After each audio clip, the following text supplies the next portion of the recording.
some good slides to illustrate the problem.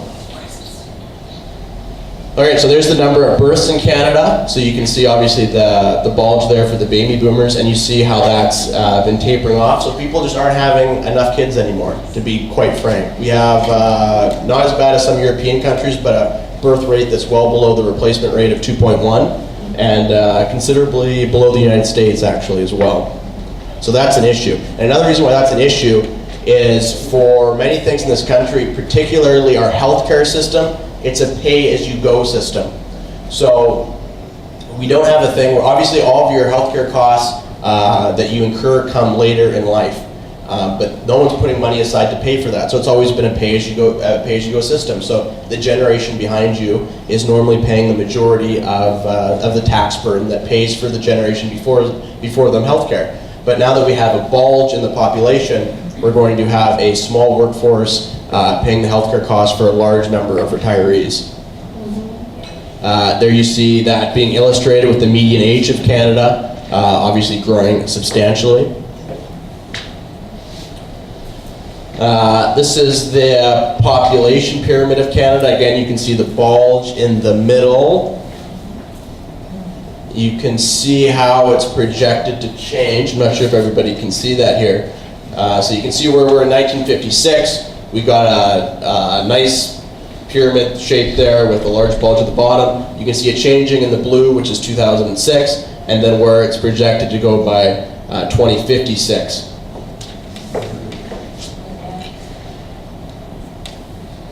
There's Canada compared to Mexico, just to give you an idea of what what economists or demographers would consider a healthy population pyramid. I can't see it, Aaron. Can you describe it a bit more? So Mexico, you got the bulge. So the bulge at the bottom. So I'm not sure if you can see the numbers, but the bottom of the pyramid is how many young people there are. The top is how many elderly people there are. You can see Mexico has a way higher ratio of young people to old people, and Canada has a big bulge in the middle that's getting worse. See that again when it comes to paying for all this. This is the metric that really matters. The number of people age 65 and older exceed the number of children aged 0 to 14 for the first time.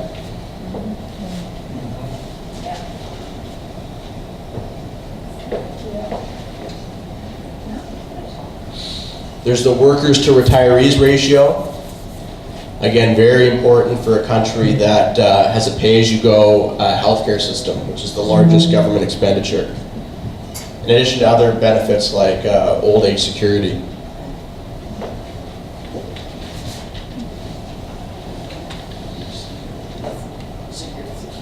Haven't saved enough money, so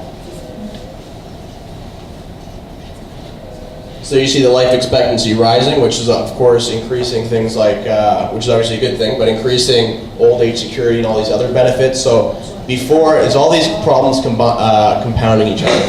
So earlier on, we had this huge number of workers to retirees. Now that's basically been inversed, and people that are retired are also living way longer, incurring way more government expenditures through things like OAS and healthcare.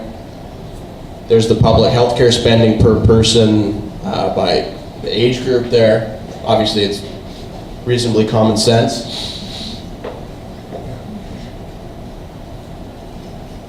Again, OAS expenditure projected over the next couple decades.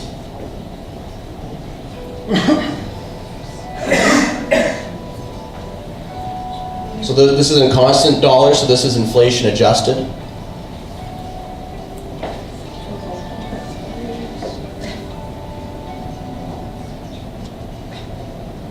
So with all of this,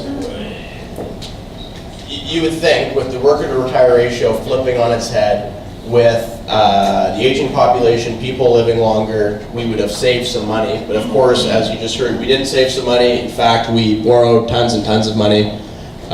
There we are, that's combined, that's actually old, so it would be higher than that now, but that's combined federal and provincial debt. There's net debt as a percentage of GDP. So This is another example. This is good to illustrate that the provincial governments are actually the ones that are in the most trouble. The reason that is because the biggest costs that are going up are healthcare because of the aging population. Of course, that is a provincial responsibility. Obviously, the federal. So, and instead of saving money now, we're just adding more debt for no apparent reason on the federal scene.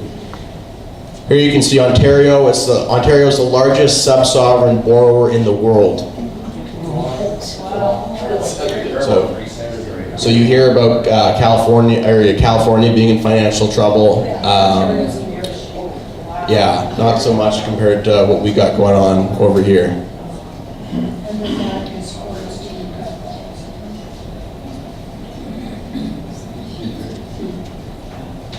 This is the Fraser Institute does this graphic up. So this shows, so the direct debt there, 30%, that's the number that I talked about over and over again. This bigger number here, the unfunded liabilities, they've calculated this through obviously very smart economists over at the Fraser Institute about the basically, and for like how much we should have saved for the healthcare system due to the aging population.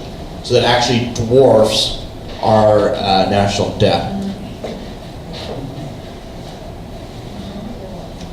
This graphic is how much we're wasting on interest. It's maybe a couple of years out of date now, but it's around, just fluctuates slightly with the interest rates.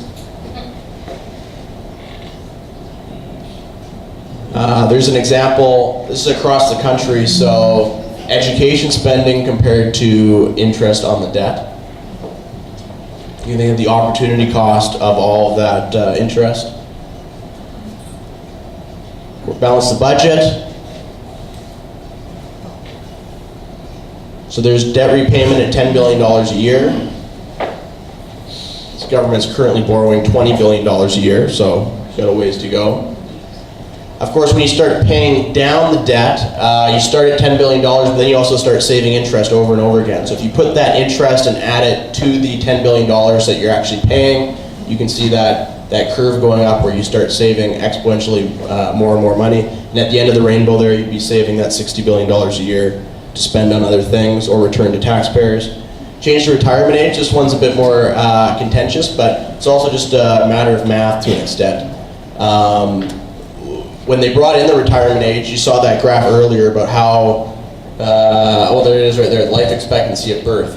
So OAS started, Old Age Security started in 1952, which I believe you get after 65. The life expectancy at that point was 66 years old for males and 70 for females. So you can see how things have changed, but the program obligations remain the same. And then lastly, reforming pension plans. So government employees have these great things called defined benefit pension plans, which some of you may be familiar with, which is that basically they're guaranteed a certain amount of money regardless of what happens to everybody else. The problem with that is who pays for these defined benefit pension plans, and the answer is everybody else, the majority of whom have either no pension plan or defined contribution pension plan. So really it just becomes a transfer of wealth and retirement security from everybody else to the small number of government employees. So that is it for the slideshow, but I thought I'd just show you that with some interesting graphics and numbers to supplement it. Thank you.